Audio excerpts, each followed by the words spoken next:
आज के बंग समुदाय के मीटिंग में क्या चर्चाएं हुई? आज बंग समुदाय का एक क्षेत्रीय बैठक रखा गया था। इसमें हमारे भाई सुब्रत विश्वास जी आए हुए थे। यहाँ पर जो चर्चाएं थी वो विभिन्न सामाजिक मुद्दों को लेकर था। यहाँ पर हम सभी हमारे समाज के जो लोग हैं कैसे रह सकें और आपसी भाईचारा के साथ, अभी सामने मकर संक्रांति का त्यौहार भी है, उस त्यौहार में भी बड़े संख्या में श्रद्धालु पखांजूर पहुँचते हैं, तो वहाँ पर उस त्यौहार को हर्ष उल्लास से कैसे मनाएं। साथ ही यहाँ सभी संप्रदाय समाज के लोगों के साथ व अन्य समाज के साथ में एक सद्भावना पूर्वक यहाँ वातावरण कैसे बने, इस संबंध में चर्चाएं हुई है। समाज की तरफ से आगे की रणनीति क्या होगी? समाज की तरफ से आगे की रणनीति यही है कि समाज में सौहार्द बना रहे और समाज में अगर कोई ऐसा व्यक्ति है जो समाज के नियम को उल्लंघन करके किसी अन्य समाज को ठेस पहुंचाने जैसे कृत्य करता है, तो उसके लिए समाज कठोर रूप से उन्हें दंडित करने का काम करेगी। आए दिन जो हम वायरल वीडियो देख रहे हैं मनीष कुंजाम जी का, उस वीडियो के संबंध में आप क्या बोलना चाहेंगे? मनीष कुंजाम जी का जो बयान है वो दुर्भाग्यजनक है और वो उनका निजी और व्यक्तिगत विचार हो सकता है, लेकिन बहुत सारे ऐसे अन्य समाज के लोग हैं उनके द्वारा उन बयानों का खंडन किया गया है और मैं मानता हूं कि ये जो बयान है उनका निजी बयान है। इसमें हमारे जो अन्य समाज है उनमें उनका कोई लेना देना नहीं है। पीवी 63 नंबर में जो मीटिंग हुआ बंगाली समाज का, उसके बारे में आप क्या बोलना चाहेंगे? देखिए, बंगाली समाज के मीटिंग का विशेष कारण ये था कि पूरे भारतवर्ष में बंगाली समाज के संग जो घटनाएं घट रही है, लगातार उनके ऊपर अत्याचार हो रहा है, उनके अधिकारों को छीना जा रहा है, उनके अधिकारों को हनन हो रहा है, तो ये पूरे भारतवर्ष के 32 राज्यों का मामला है, एक राज्य का नहीं है।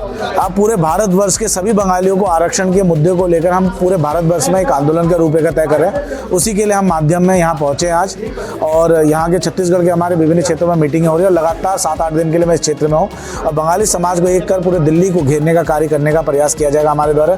और बहुत अच्छा स्वागत रहा, यहाँ के गाँव के लोगों ने बड़े प्यार और सम्मान दिया और मैं समाज की जो प्रति जो प्रॉब्लम है, लगातार जिस तरह से कुछ आदिवासी नेताओं द्वारा लगातार इनके ऊपर आरोप किया जा रहा है, आदिवासी भाइयों को भड़काया जा रहा है और जो एक सौंदर्य आदिवासी और बंगाली समाज का जो कई वर्षों से चला आ रहा है एक भाईचारा, वो खत्म करने का प्रयास करा, वो भी उसके लिए भी हम घोर निंदा करते हैं। और हम कहते हैं कि बंगाली समाज का जो अधिकार है, यहाँ पर बंगला बोलने का मतलब ये नहीं है कि यहाँ कोई बांग्लादेशी, यहाँ के सभी परिवार भारतीय हैं और यहाँ पर जो परिवार एक रहने वाला है, ये देश के बंटवारे के गलत नीतियों के कारण यहाँ आए हैं और सरकार का साथ देते हुए, क्योंकि भारत एक हिंदू राष्ट्र के रूप में बदला था, तो हमारा जो हिंदू राष्ट्र के हिसाब से बदला, तो इस भारत में रहने का हर व्यक्ति हिंदू का अधिकार है। और भाजपा सरकार अगर कहती है तो उनको ध्यान देना चाहिए कि पश्चिम बंगाल में ही खाली बंगाली हिंदू नहीं है, बंगाली हिंदू उड़ीसा मलकानगिरी में भी है जिनके घरों को जला दिया गया। खाली मतवा पश्चिम बंगाल में नहीं है, मतवा हमारे उड़ीसा मलकानगिरी में भी है जिन घरों को जला दिया। उनके लिए भी अमित शाह 2 शब्द बोले और नहीं तो आने वाले समय में समझ सकते हैं जो हम कांग्रेस छोड़ के भाजपा ला सकते हैं, तो भाजपा को भी हटा के हम तीसरा चीज़ लेके विकल्प ढूंढ सकते हैं।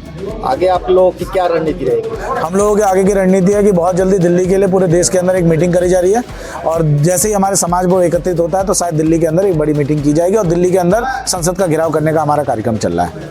क्षेत्र में बंगाली समाज के लिए आप क्या संदेश दे रहे हैं? बंगाली समाज के हर क्षेत्र के लिए मैं यही संदेश देना चाहता हूँ, समय आ गया है कि आज अपने बच्चों के भविष्य के लिए लड़िए। जैसे आज आपको देख रहा हूँ मैं छत्तीसगढ़ आके मुझे एक नई चीज़ पता लगे कि यहाँ बंगाली समाज चुनाव नहीं लड़ सकता।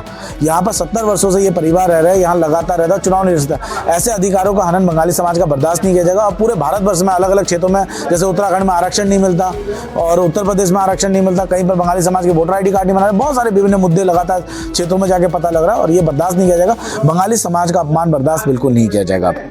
अभी आए दिन जो मीडिया में वीडियो वायरल हो रहा है मनीष कुंजाम भूतपूर्व विधायक का, उसके बारे में क्या बोलना चाहेंगे? देखिए, समाज के लोगों को समझ में आना चाहिए कि ये जो व्यक्ति है, ये आदिवासी को भी समझ में आना चाहिए, जहर घोलने का कार्य कर रहा है। और मैं बंगाली समाज के लोगों से कहना चाहता हूँ कि हो सकता है कि जो मनीष कुंजाम है, इसका हाथ उड़ीसा मलकानगिरी वाले मामले में भी हो सकता है। लगातार जिस तरह से बयान आ रहा है, बंगाली समाज के सभी संगठन के लोगों को इसके खिलाफ FIR दर्ज करना चाहिए, मुकदमा दर्ज करना चाहिए। और अप्रत्यु मैं जल्दी उत्तराखंड पहुंचने के बाद, क्योंकि मैं इस राज्य का बेटा जरूर हूं, मैं बंगाली समाज का बेटा जरूर हूं, परंतु मैं जिस राज्य में बिलोंग करता हूं, मैं अपने राज्य से उसके खिलाफ कंप्लेंट डालने का कार्य करूंगा यहाँ से जाने के तुरंत बाद।